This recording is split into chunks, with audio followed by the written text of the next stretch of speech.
Esta demostración es posible mediante la argumentación lógica o la forma en que aquellos otros valores se inculcaron hace casi imposible el cambiarlos.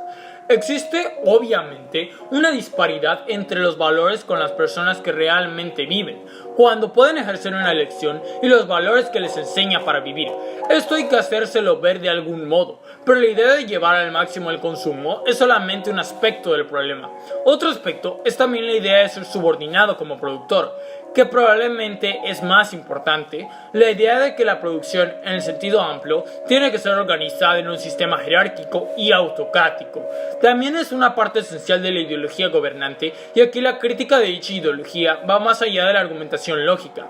Precisamente en este punto es donde los radicales quieren crear alternativas, y en diversos niveles pienso que podrían decir las mismas cosas sobre cooperativas de consumo u otros esfuerzos para hacer solidaria a la gente por los medios que sea. Todas estas cosas no son realmente alternativas para una argumentación lógica, son complementarias de la misma. Antes que nada, ilustran mediante la acción y la organización las formas en que los argumentos lógicos son correctos y cómo se pueden superar las brechas entre valores oficiales y valores humanos, de manera que estos van estrechamente unidos. Por otra parte, se comprobará, por lo menos así lo creo, que si alguna vez logramos una especie de sociedad justa, cosa como mi estándar de vida podrían muy bien no existir. En ese sentido, habrá carencias materiales de algún tipo para una gran parte de la población, y tendrá que ser así. No creo que debamos pasar por alto este hecho, y creer que todos tendrán más. Usted considera la democracia económica como básica para ello, porque en su artículo sobre el anarquismo mezcla de algún modo el anarquismo con el anarcosindicalismo. No habían, por ejemplo, del anarcocomunismo.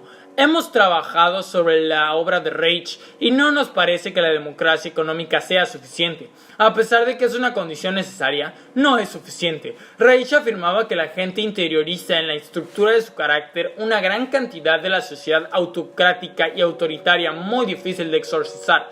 ¿Cómo encaja esto en lo que debemos hacer, en nuestra propaganda y en la cuestión de las juntas obreras o quizá de algo más amplio? Yo no soy muy bueno para aconsejar. Si pudiera aconsejar qué hacer, lo estaría haciendo yo mismo.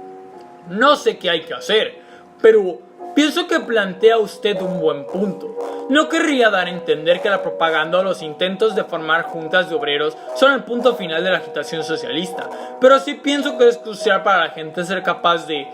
Pienso que hay un aspecto central del autoritarismo que, como usted dice, se interioriza.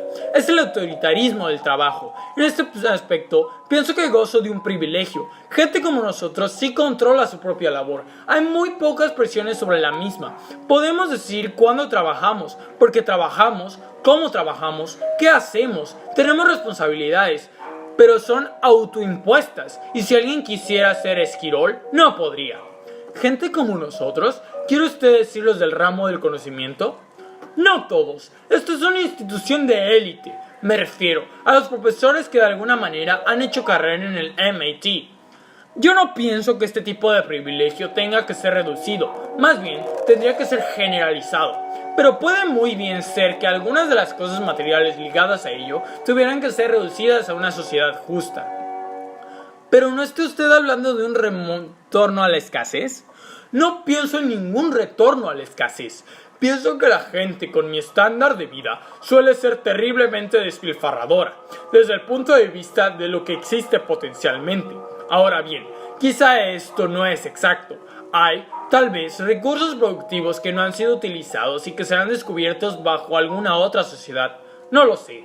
Incluso soy escéptico. A propósito, pienso que yo y otros nos beneficiaríamos en muchos aspectos con tal reducción. Examine hechos obvios. Es físicamente imposible para mí ir a trabajar sin automóvil. Me tomaría aproximadamente 2 horas ir a trabajar sin automóvil, por el lugar donde prefiero vivir. Pero es que no hay ninguna necesidad de automóvil. Pueden encontrar alternativas muy triviales y razonables. Por ejemplo, hay una vía de ferrocarril que pasa a 1 milla de mi casa y se podría poner a funcionar trenes sobre esa vía, de manera que habría una forma muy sencilla de reducir mi estándar material. Si yo fuera a la ciudad en tren, por mi comodidad personal aumentaría enormemente. A este respecto, no pretendo sugerir que la reducción del nivel material signifique necesariamente menos comodidad física. Muy aparte del factor ideológico o psicológico, podría significar más comodidad física. Lo que usted está diciendo se refleja en la polaridad de que hablábamos anteriormente, entre el tipo de carácter masoquista y la persona orientada hacia el placer. Pienso que el problema real no es que debamos asumir ambos porque sean válidos, sino en que la estructura del carácter se fija en uno u otro polo. En otras palabras, Reich afirma que el carácter masoquista podrá tener toda su energía en ese lado y lo expresará en el trabajo político, mientras que alguien que esté orientado hacia la vida y el desarrollo de su propia sexualidad, de sus propios poderes, será orientado en la otra forma, pero seguirá teniendo un sentido moral. La nueva izquierda sí pareció tener aquella actitud masoquista, se expresó tontamente y tuvo predilección por una organización de tipo autoritario. ¿A eso se le llama a usted masoquista? ¿Se refiere usted a asuntos como el de Waterman? Por ejemplo, yo no lo vi así. Quiero decir que no estuve cerca del asunto y no estuve de acuerdo con él, pero la gente que yo conocí me pareció por lo menos tener una razón fundamental diferente, que a mi juicio era equivocada. Al parecer sostenían que para llegar a las clases obreras habían que acercárseles en su nivel, específicamente el de la violencia y la destrucción. Inclusive recuerdo que intelectuales académicos, gente como yo, me dijeron que si uno quiere actuar seriamente contra la guerra, debe ir a un bar de la Tercera Avenida e iniciar un pleito, por cualquier motivo, con el tipo sentado al lado. Tras unos cuantos golpes, el tipo lo toma a uno en serio, y se puede hablar sobre la guerra. Pienso que ese era más o menos el meollo de la ideología de Waterman, por lo menos lo que yo entendí de ella. Ese es el problema con la nueva izquierda. Siempre se esfuerza en ser como nosotros, con el fin de traer a algún grupo de la corriente principal de la vida norteamericana. Es la ética cristiana del servicio. Por lo que yo pude ver de la actividad en pro de los derechos civiles de los principios de los años 60, trataban de ayudar en la autoorganización de gente pobre y oprimida, y estoy totalmente en favor de eso. Pero, ¿con qué objetivos?